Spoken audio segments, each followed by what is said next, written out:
Salut tout le monde, c'est Teromic, et alors voilà, cette saison, il y a Decadence, et pour l'instant, c'est génial! Les personnages sont dynamiques et attachants, le chara-design est très efficace, la musique défonce, et surtout, c'est magnifique. L'animation est époustouflante et parvient vraiment à retranscrire ce sentiment de gigantisme tout en arrivant à garder une part d'étrange. Vraiment, que ce soit les mouvements des personnages ou les gros travelling tridimensionnels pendant les scènes d'action, tout dans ces premiers épisodes est un plaisir pour les yeux. Ainsi, même s'il est encore trop tôt pour qualifier Decadence d'animé de la saison, pour l'instant il offre une performance exemplaire qui fait que je ne peux que vous le recommander. Quel que soit votre parcours et vos affinités avec l'animation japonaise, vous allez trouver quelque chose pour vous dans Decadence. Mais ce que je trouve intéressant, c'est que dans le fond, Decadence me rappelle un peu Darling in the Franxx, la fameuse coproduction entre A1 Pictures et Trigger qui avait fait beaucoup de bruit à sa sortie pour beaucoup de choses.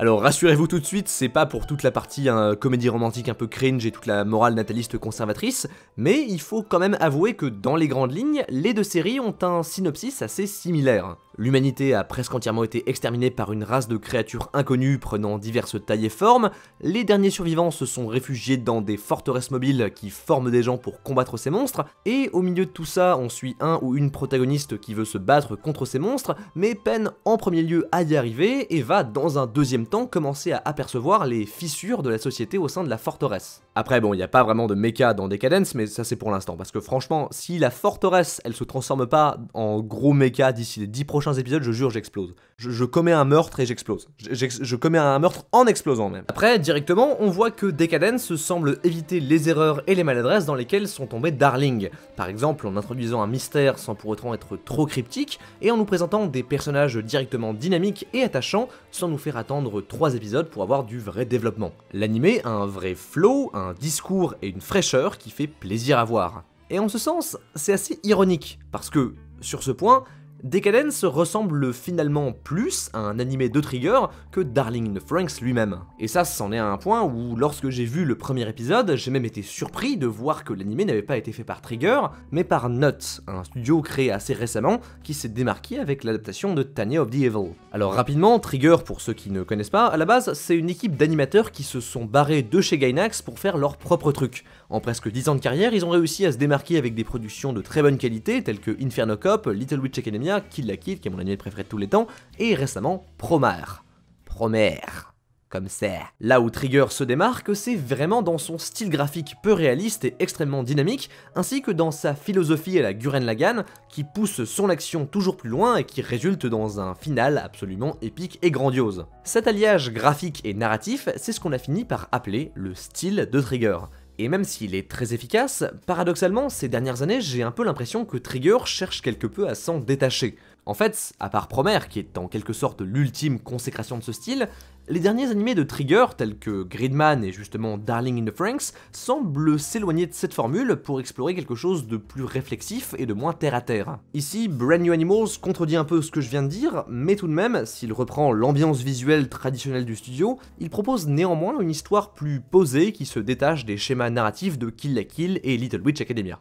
Du coup, voilà, au final, avec Decadence, j'ai un peu l'impression de retrouver le Trigger que j'aime, de finalement revoir cette patte que j'apprécie tant. Et ça s'explique notamment par le fait que le réalisateur de la série, c'est Yuzuru Tachikawa, un type qui pèse un max dans l'industrie de l'animation japonaise parce qu'il est à l'origine de très gros chefs-d'œuvre tels que au hasard Death Parade ou alors Mob Psycho, mais putain, mais acclamez-le! Sans surprise, Tachikawa a également eu l'occasion de travailler avec Trigger sur des séries comme Kiss Neighbor ou encore Kill la Kill, où il a dirigé l'épisode 7, celui du club de combat, que je considère être un des meilleurs épisodes de la série. Sachant cela, on peut donc affirmer avec pas mal de certitude que le travail de Trigger a été une des principales sources d'inspiration pour Tachikawa, qui a l'air d'avoir réussi à en extraire l'essentiel pour produire un animé merveilleusement efficace. Et ça me fait plaisir, parce que ça montre que la patte de Trigger est véritablement devenue un style à part entière. Au cours de cette dernière décennie, le studio a su s'affirmer et étendre son influence dans le reste de son industrie. Ainsi, en ce moment, on voit de plus en plus d'animateurs, de storyboarders, de réalisateurs et même de scénaristes qui sont tous passés chez Trigger, utiliser leurs expériences pour produire des œuvres qui se placent dans le même style que celles du studio. En ce sens, Trigger a véritablement changé l'industrie de l'animation japonaise. Il a démocratisé ce style spécifique qu'on commence à retrouver un peu partout. Et en tant que grand fan de leur travail, c'est quelque chose que j'apprécie beaucoup. Du coup, regardez Decadence, c'est un animé audacieux qui pour l'instant se place comme une des meilleures sorties de cette année. De plus, c'est une production originale qui a donc besoin de tout notre soutien, parce qu'il y a tellement peu de productions originales, mais pourtant c'est bien. C'est un exemple de tout ce dont est capable l'animation japonaise, et je souhaite qu'on ait plus d'animés de ce genre à l'avenir. Et sur ce, c'était Théromique, merci de m'avoir écouté, j'espère que ce format plus court vous a plu. C'est une vidéo que j'ai écrite assez spontanément, du coup dites-moi en commentaire si c'est un format que vous appréciez, et si vous voulez que je parle davantage d'animés de la saison de cette manière. Comme toujours, n'oubliez pas de partager la vidéo autour de vous, c'est très important, c'est ce qui fait vivre la chaîne. Abonnez-vous, laissez un pouce bleu, rabonnez-vous, re-rabonnez-vous une troisième fois, sortez dehors, profitez du soleil, profitez de l'été, et sur ce, à la prochaine!